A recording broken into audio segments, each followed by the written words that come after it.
Hello, everybody, and welcome back to another episode of Da Boys Fantasy Football Podcast, a podcast that only talks about our league, the best league in the world. We drafted this last Saturday. Outstanding draft all the way around, all the way through. We're not new to it in any way. We've done this thing 12, 13 years now, and I think I'm not far off by saying this may have been our best draft ever, but more for sure, it's the best it's been in a few years. Everything from Dom's performance as auctioneer, Lek with another perfect board. Dom is an outstanding auctioneer. I don't want to really put it all out there because the guy's for hire now, and I have found out he's been doing it in other leagues. And you know what? Good for him. Honestly, good for him. He's great at it. I will be posting clips at the end of this episode because a lot of people ask us about our league all the time. They hear about it. They see, people's stories and stuff, but they don't truly understand what it's like. So I did take a video. I had a recording of the whole thing, all 6 hours of it, but I'll chop it down a little bit. A lot. Just post a couple clips in there so you guys can kind of see what it's about. And it's a great time. The vibes were immaculate. Everyone was in good moods. There was no controversies this year. In years past, we've had huge arguments over what guy went for this dollar amount versus what he had written down on a sheet. Now, if you haven't gotten it clear yet, we do an auction draft, and the auction draft is the best. It's the best form of drafting. There's a lot of reasons why, but the main one is just how fun actual drafting is. When you do a normal snake draft, that shit is so boring. You're drafting for order, or you figure out your draft order, and you just follow best available. And it really comes down to where you drafted. There's other things that go into it, but the auction draft is the true one where you can truly build any team that you want. And we're all pretty damn good at it now. I am going through all the teams and all the rosters, and it's honestly hard to truly pick who's the worst team. All the teams end up pretty even by the end of it. And it's just phenomenal. So anyways, we had the perfect draft. Everything was great. And one last thing about the draft itself. I found out through a friend, Mr. Griggs, that he has since put his league on our exact format of auction with a 360 buy-in. If you have played fantasy before, you know auction was maybe a salary cap league, and the salary typically on most standard formats is about $200. Well, $200 is lame. And honestly, I don't know why. I have never played in a league with $200. I've only played with 360. 360 was worked out by our guy that's in our league. His dad created the number 360 a long time ago. And that basically means that the top player in the draft is going to go, or everybody's top player in the draft is going to go upwards of $100. And it makes it more fun. Spending higher dollar amounts, having numbers that are easy to familiarize with, I believe makes a difference. So it's starting to catch on. There's at least 3 or 4 leagues that I know now that are playing with 360. If you do some Google research on it, other guys are doing it. So let's maybe see that catch on. I'd love to see that become the new standard, and grow the game and change the way we do fantasy football. This snake draft shit is dead, y'all. And if you need any advice, and if you are you interested on advice on how to set your league up to be as good as mine, hit me up and I will tell you. I can't promise it's going to be as great as mine, but I would love to help. Today's episode. So if you are familiar with the show, and if you were, it means you were in the league. you would probably expect your commissioner, me, the talk shitter, the guy that just rags on everybody, you'd probably expect me right now to rank your teams. I am not doing that with today's episode. Instead, I'm going to focus on the draft and what went down at the draft, meaning discussing player values or player prices, and then maybe even stacking that up against what you normally see in like a top 10 rankings. So we're like I said, we're basically going to just dial in on all of the teams. We're not talking about what each team has, but more so what the prices of players went for. For example, I'll start with Breece Hall being the most expensive player in the draft. And that had to be me. I mean, I am not shy of getting the most expensive guy. I've done it many times before. And this year was no different. I had a guy going into the draft. His name was Breece Hall. And that name came to me like legit 2 days before the draft. When you start to like, all right, what's the plan this year, dude? Are you going to get Saquon Barkley and Cooper Kupp again? Or are you going to try to be different? Are you going to try to switch it up and make your team different than it's ever been before? And so I had to go and get a guy I believe is going to be the top running back in the league this year. I don't think that's crazy to say. By the looks and the shit talking I got at the draft, when I took Breece Hall for $125, I think it was a surprise to a bunch, and I think the surprise was that it wasn't Saquon. That I clearly by making that move, that means I am not going to take Saquon. And there was a part of me that thought I was going to get Saquon still if he was an $80, $90 player. But turns out he went for Saquon Barkley. So actually, now's a great time. I'm going to pull up, just made a little graphic here that is going to give you all of our top 20 of the running back values that went. So as you see at the top there, Breece Hall at 125. We got Saquon at 117. Christian McCaffrey, I don't know. Christian McCaffrey was the first running back thrown out. And this happens every fucking year where Christian McCaffrey does not go for the most expensive price on the board, as he probably should. But in an auction draft, that's why it's awesome. It comes down to when that player was thrown out. And 113 is a pretty high price for a running back. And it wasn't going to go into the 120s because it had nothing to stack up against. And I think that's where I got kind of fucked with Breece Hall. If his name was thrown out earlier, I could have changed that. I nominated a different player, my own self. And I was kind of hoping everyone would spend their money. And then, you know, when I'm bidding on Breece Hall, it turns out a lot of people were bidding on him. And that's how Breece got skyrocketed to that inflation number, that Joe Biden number, I should say. You've got Kyron Williams at 109, Johnny Taylor at 108, Bijan Robinson 106, hell of a value, being that he was, and by most accounts, ranked 2-3 in the league, or in most fantasy draft rankings. Bijan Robinson in our league drops to 6. Jahmyr Gibbs went for the same exact price. Again, a solid value for a guy that's touted to be a top guy in the league. Derrick Henry at an expensive 93, in my opinion.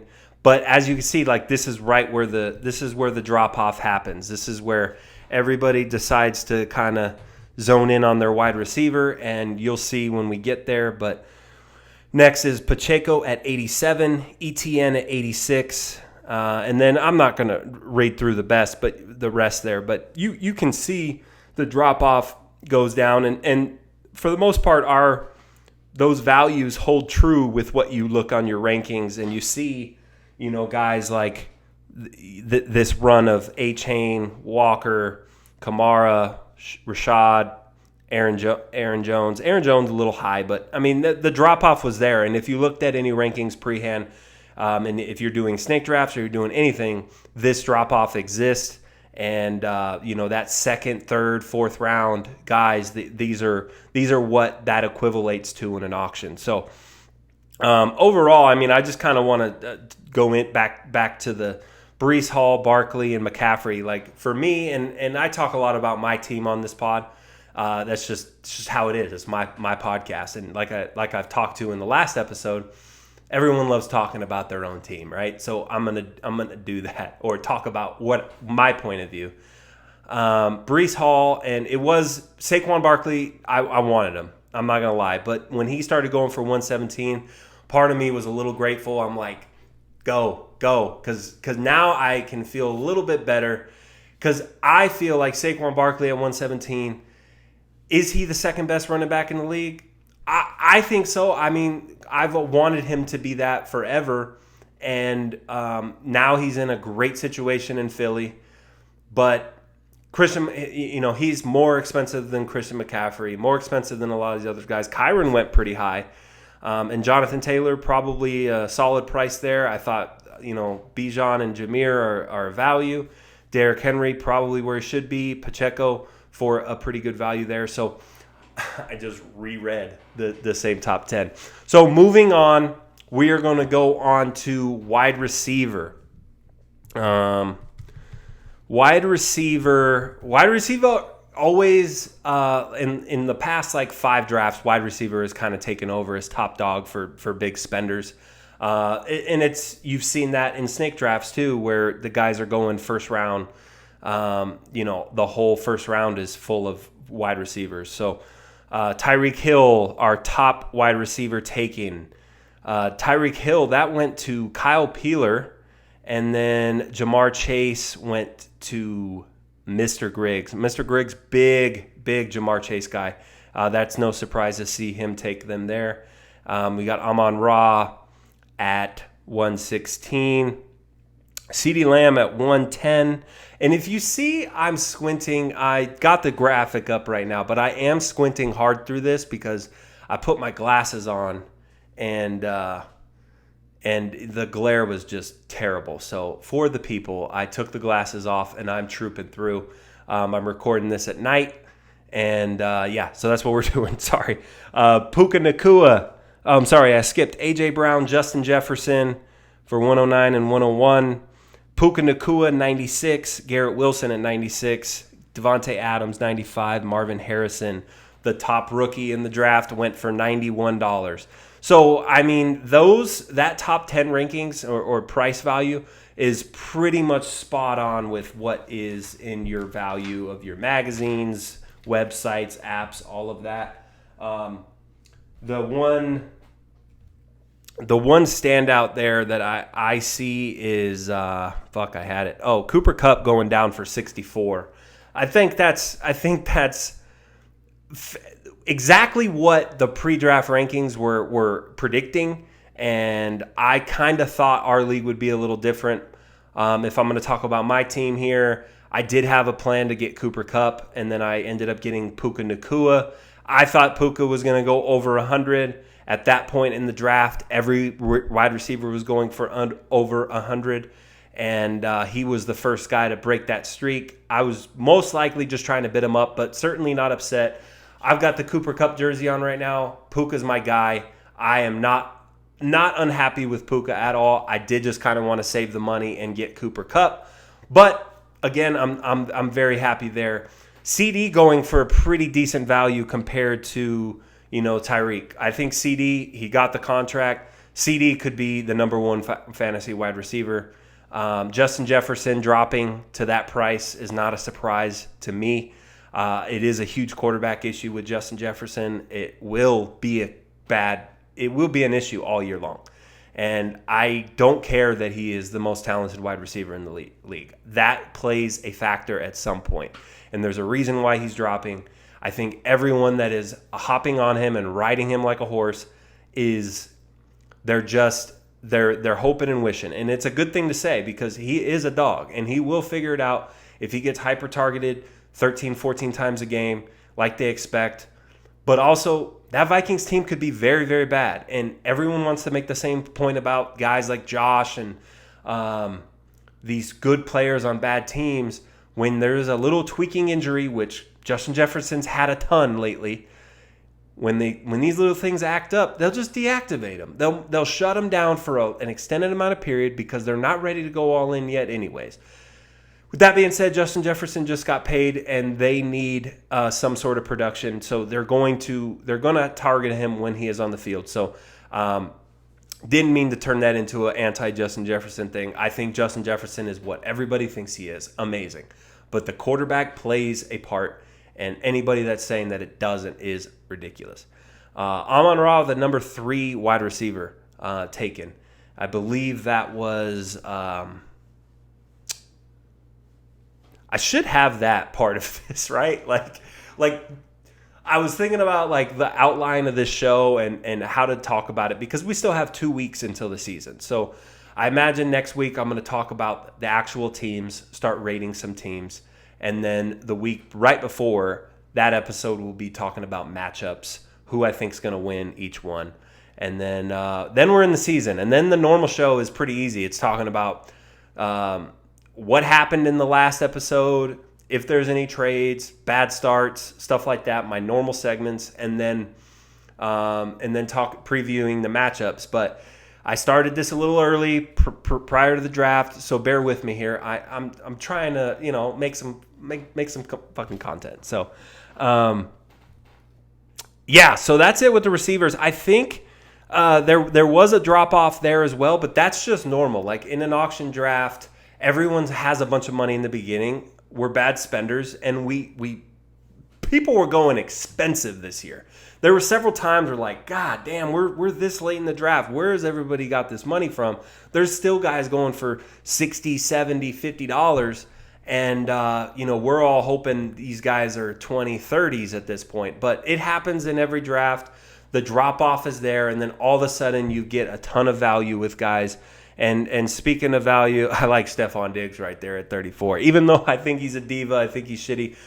The real answer is Mike Evans for 34 is insane. A lot of pre-draft rankings had Mike Evans around 10 through 12. And Zach got him for the 20th highest price. Zach is a bargain hunter. You'll see on next week's episode when I talk about the rankings. I haven't fully locked him in yet, but it's going to be hard to keep Zach out of that top 2, 3 spot. He put together another solid fucking team, and he's a good enough manager to make it go all the way through. So we'll get to that next week. Moving on to the tight ends. Now, if you know me as a goddamn Travis Kelce hater. I am, and it's for reasons exactly like this. There's no reason why Travis Kelce, at his old fuck age, you've got 2 Super Bowls. But guess what? Super Bowls don't count for shit in fantasy football. And yes, this is a fantasy football show. We're not talking about the top tight ends. Travis Kelce went for $57 for what he has done to Taylor Swift off the field and for what he's done winning Super Bowls. Yes, his legacy is insane. It's no denying how insane of a football player and all-time great guy that guy is at football. But there is no way he is that much. I mean, the term "get your guy" plays a role in auction, and that's why auctions are awesome. You can get your guy, right? But Travis Kelce, there's no reason why the guy's $57, other than it's just Travis Kelce, and I want him to look good on my team. Travis Kelce might not play all the snaps this year for the first time in his career. I've heard on several things, read several articles. They've got rookies. They've got Noah Gray. They've got other options in that Chiefs offense now. Pacheco's in his own. There's no way they're going to run Travis Kelce into into the ground. Again, they're going to try to save him for another Super Bowl run, chasing a three-peat. I solely believe his numbers are going to be worse they've ever been. I think his receptions could be high. His touchdowns could be high. And in that turn, he could be a good fantasy football player. But the only reasons those number would be high is if they're legacy chasing and they are doing things to try to get his stats to more all-time great numbers. So that's all I got to say about Travis Kelce. What it really comes down to is when you look at the rankings, Sam Laporta, Trey McBride, Mark Andrews, they're all on track to do better than him in fantasy numbers. They're not going to win the Super Bowl, but they are all better options at the fantasy tight ends that I think. So I pretty much the rest of the tight ends other than those three, like Trey McBride, Mark Andrews, Evan Ingram. Evan Ingram's a little high, but these guys are all going to be up there as far as tight end value goes. And I think Sam Laporta even went at a good spot. So normally you don't see too much out of tight ends. Travis Kelce, that's the lowest he's been in years. So I get it. It makes sense in our league. But I was surprised because I did think this was the year where everybody else caught up to my smartness and geniusness, and they realized that Travis Kelce is not a $57 player anymore. What the fuck do I know, right? I can't even say like I know better. Like I don't. I'm just, I'm the guy with the microphone, so whatever. We pause this episode to talk about Nico Eats. Nico Eats is the best food caterer in the business in Las Vegas by far. If you haven't had them yet, go ahead and give them a try. Nico Eats is a full-service Mexican, Asian fusion caterer that he has his own food truck. He has the food carts. He can cater your wedding. I've been to weddings with Nico Eats there. I've been to draft parties. He's done our draft party 3 or 4 years in a row. Outstanding effort out of the guy. The full spread. Please hit him up on the website nicoeats.com. He also offers to-go platters. If you're short on space and you do not need the full experience, but you do want to still have the food, you can contact him and he can do full platters. I've seen platters of his Spam Musubi of like 1,000 of these things on there. And it's just incredible. Hit him up. Use my name at checkout or when you're booking with him. And he will offer you a discount. And I just set him up for that. But send him my way if there's no discount. And I'll work that out for you guys because I've been taking care of him. He's been taking care of me. He'll hook you guys up for sure. If you guys have any questions or anything, hit him up on the website. And thank you. Back to the show. Quarterbacks. Moving on to quarterbacks. Josh Allen, no surprise there, went for $38. Did expect a bit of a drop off, but the guys that were talking the most shit about him were the guys bidding him up or almost got stuck with him. Justin tried to do it with Patrick Mahomes at 34, and he ended up getting stuck with him. So quarterbacks never go for high, but it was surprising. Patrick Mahomes going for 34. I'm pretty sure Justin wishes he had that back. Not because he's unhappy he's got Patrick, but that's not the way he likes to build his team. But that's what could happen. And Patrick Mahomes for 2 years straight stuck. Whoever was bidding him up got stuck with him. So I did it last year. Lamar Jackson at 3, Jalen Hurts at 4 with $24. Anthony Richardson surprisingly thought was going to go a lot higher. I thought a lot of these guys were going to be in the 40s, including Josh Allen, Lamar, Jalen Hurts. A lot of those guys usually go for 40s, but we spent so much money in other parts of the draft that, quarterbacks finally leveled down to a normal position, which is what you see this year. CJ Stroud at $11, Kyler Murray at 10, Joe Burrow 9, great value there. But that guy went on the same team as Jalen Hurts. So Augie's got a pretty solid 1-2 punch at the quarterback. Too bad you can only start one. Jaden Daniels at $6 and Dak at 5. Dak ended up going super, super late. looks like somebody was waiting for him and had $5 for it. But that was at the point when everyone had like $20, $30, and Dak still went for $5. So I think I think he's going to be a pretty solid fantasy option this year.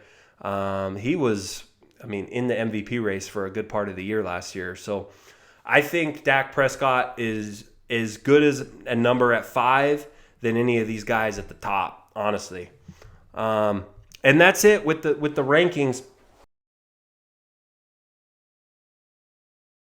When it was all said and done, we finished, and one of the best parts is you're standing there looking at the draft board, starting to talk shit. You got 20 beers in your system, and you start to say, so one of the draft bets that came out, because it was the insecurity from Mister. He took Travis Kelce, and they knew I got my guy at Trey McBride at $18.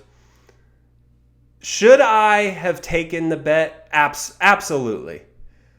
But should they have taken the bet knowing Travis Kelce went for $57, I got Trey McBride for $18, and they came to me with a bet, Trey McBride versus Travis Kelce, who has most fantasy points.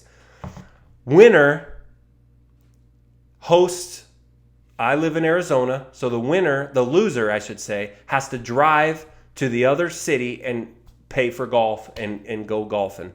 So if Trey McBride outscores Travis Kelce this year, Mister has to drive his happy ass down to Arizona and we go golfing. Great bet, by the way. Instead of like $50 or $100, that puts your ass on the line. You've got to figure out how to travel and make it work. Dom doubled down, hopped in on the bet. So when Trey McBride beats Travis Kelce this year in fantasy points, both of those guys will be coming to Arizona, and we're going to golf, I don't know, somewhere cool, somewhere expensive too. And then if the off chance that Travis Kelce beats Trey McBride in fantasy points, I'll drive to Vegas like I always do. And we'll go golfing. There was a couple other fantasy bets there. I messed up. It's on my phone, which I record this on, so I'm not able to really get into that. But we did make a few. Normally, a lot of them for several years, they happen that night. Everyone remembers when they wake up, like, fuck, I bet like $600 last night on the draft board.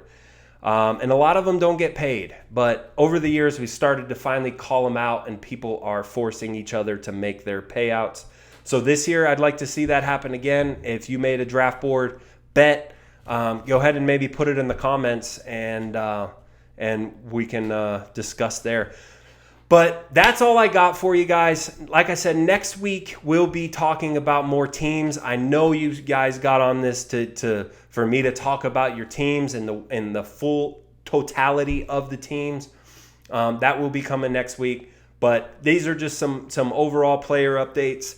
And yeah, so I'm going to post some clips and enjoy. Thank you for joining.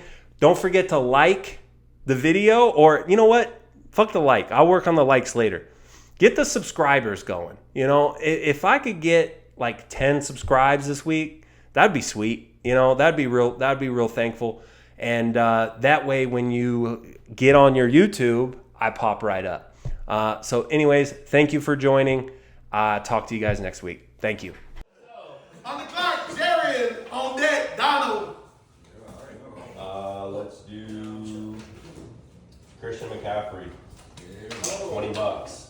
100 up front. The fielder. 101. To Zach. Going once. Going twice. 102. You got to be 103 if you want to 103 to AC. 104. You got to be 105 if you want 105 over here. 106. 107 to AC. 107. 108. 109. 110 in the back. 110's in the back to Jared. 111. 112 over here to Billy. Going once. 113 to Zach. Going once. Going twice. No. 113. Going fast today. Why do you cheat? You have the 102. I know. Why not, guys? I just want to know this. Monroe for 116 and CMC for 113. That's all. Good job, Brady. Donald, you're up. Dakota, you're on deck, buddy. Perfect release from the top of the key. Step back, pull up, switch keys, nigga. All right, let's do Ezekiel Elliott. $2. I'm getting serious as fuck. Okay. $2. Going once. I'll get it for $3 is here. You gotta be 4 if you want them. 5's a dollar. Going once. Going to 6 up here. Going once. 7 going there. Going once. 8's up here. You gotta be 9 if you want them. Here's the starter, guys. Going twice. So $9. Then you're on dick. Let's go tight end Trey McBride for $1. Going once, going twice, $2, $3, $4. You gotta be 5 if you want them. 5 over here. Going once, 6, 7. Going once, 8, 9. You gotta be 10 if you want them. 10. You gotta be 10 if you want them. 10 over here. You want to tap 10. Going once, going twice, 11. Going I can't see. Oh my gosh. Going once, 12. Going once, 13. Going once, 14, 15. Going once, going 16, 17. Going once, going twice, 18. Going once, going twice. Sold $18. Can't see. His shit's black with a black shirt. Fuck. Because you took my paddle. I don't see him like a day about it. I had commit route and then somebody changed it to come bitch. So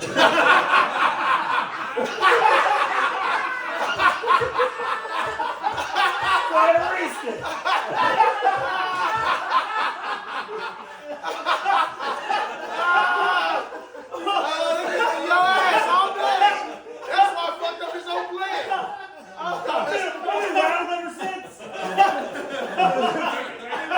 That's 14? Or 18? 18. Hey, where's that paddle? That's the fucking funniest person. You do the math. Oh, that's hilarious. 65 minus 18? I thought you were just going to say Holy shit. Joke finally hits. 47. Oh, that's fucking hilarious. I did that shit Holy 4 hours fuck. ago. Oh, that's good. He just made the fucking goddamn camel crew. I need a. Peeler, how much I got? You got 47 left. Your fucking battle. So it's confirmed. 47. Okay, because I didn't write down my I rubber. seriously don't got no right. Which one you missing? Actually, no, I did. I just put them on that finish. That's probably where it was.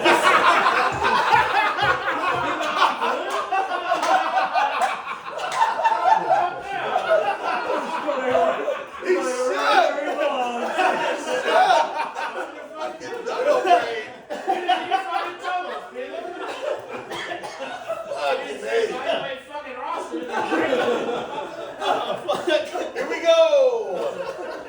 Everybody just brushing over this nigga. When I drive